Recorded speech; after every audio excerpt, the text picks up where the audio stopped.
Bien, bonjour à toutes et tous. Je suis très heureux de vous retrouver une nouvelle fois pour cette petite vidéo sur l'ISO 14001 dans sa version 2015 et perspective cycle de vie. Aujourd'hui, nous sommes à l'étape 3, ou comment mettre en œuvre des projets d'éco-conception.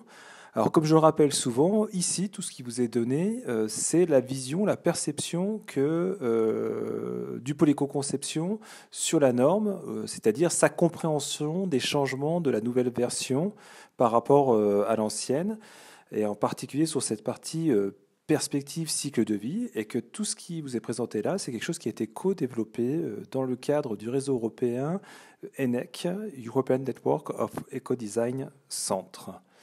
Donc je me présente, Samuel Mayer, directeur du pôle éco-conception, et on va rentrer directement dans le sujet sur l'éco-conception.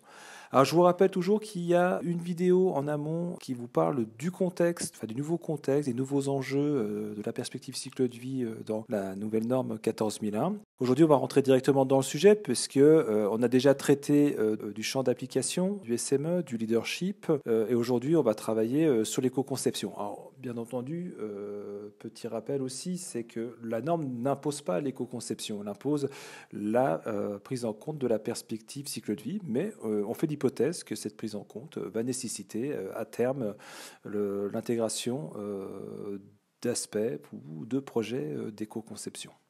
Donc très concrètement, mettre en œuvre l'éco-conception, ça part pas de rien. Ça part sur en fait une stratégie. C'est-à-dire quelle est ma stratégie de conception, quels sont mes indicateurs environnementaux ou de conception, quels sont les objectifs que je me donne au projet, objectifs environnementaux, mais aussi des objectifs business. On est bien en train de parler en fait du démarrage de la démarche, c'est-à-dire quel couple produit-marché pour quel usage. Pour quelle attente consommateur-client au bout du compte. Et finalement, c'est la partie la plus importante et la plus risquée. Et toute cette partie, elle est nourrie par l'étape 1 de définition du champ de l'étude du SME, et puis l'étape 2, la partie politique. Une fois qu'on a tous ces éléments-là, qu'on a des stratégies environnementales produits applicables qui font face un petit peu au contexte extérieur, que ce soit la capacité de la chaîne de valeur à répondre, les attentes clients, consommateurs, utilisateurs, le positionnement des concurrents ou les problématiques de demande réglementaire sur vos produits, il faut tout mettre ça en œuvre au regard de sa capacité interne à le réaliser. Donc, une fois qu'on a cette stratégie, les enjeux, le cahier des charges fonctionnelles, on est dans la conceptualisation et il faut imaginer les solutions. Quelles solutions on va pouvoir faire? Et donc, il faut toujours le faire au regard, au prisme du cycle de vie. C'est-à-dire qu'il faut faire attention de ne pas faire de transfert de pollution d'une étape du cycle de vie à une autre ou d'un indicateur d'impact à un autre. C'est-à-dire que sur la base des indicateurs ou des hotspots qu'on a pu réaliser, il faut faire la mesure tout au long des différents scénarios, des différentes options de conception qu'on peut avoir et faire des choix éclairés au regard un petit peu de l'ensemble du contexte et des aspects environnementaux.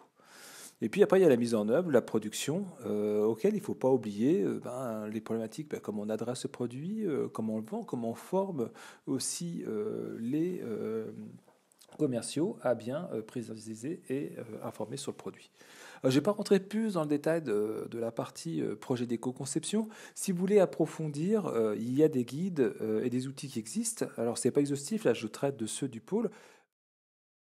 Si on doit conclure un petit peu sur cette troisième étape, les données nécessaires, finalement, ces données qui nous sont issues des deux premières étapes, la carte des aspects environnementaux, la carte des parties intéressées, la liste des opportunités pour une amélioration environnementale dans le développement de nouveaux produits, et le résultat qu'on attend, évidemment, c'est l'offre, produit ou service, qui aura été passé au crible de l'éco-conception, et dont le résultat, c'est un produit plus performant en termes environnementaux que le précédent pour un usage équivalent ou amélioré.